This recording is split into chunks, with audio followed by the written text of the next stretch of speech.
तुम्हाला माहिती आहे का, महाधनेशाचं दर्शन झालं म्हणजे देवदर्शन झालं असं म्हणतात आणि ते का हे आज मला पुन्हा एकदा नव्याने समजलं.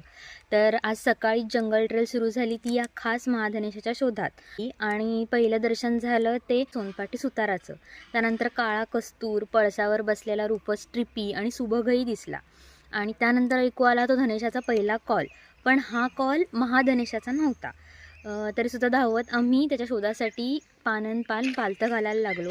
काही वेळ त्याने आम्हाला थकवलं आणि मग पानाआड दिसली ती भली मोठी पिवळी चोच, मलाबार पाईड हॉर्नबिल. महाधनेश नाही, पण त्याच कुळातला तेवढाच धोक्यात असणारा हा त्याचा लहान भाऊच.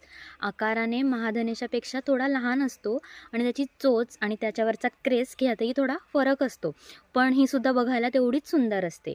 तर बराच वेळ एक नाही तर दोघंजण होते ते आणि ती जोडी बराच वेळ आमच्या समोर खेळत होती आणि आम्ही त्यांना छानपैकी कॅप्चर करू शकलो. सो देवदर्शन तर आज नाही झालं, पण हेही नसे थोडके. तसं तर मी धनेशबद्दल खूप काही बोलू शकते, पण आपला महाधनेशाचा शोध अजून बाकी आहे नाही का, त्यामुळे तेव्हा बोलणं होत राहीलच.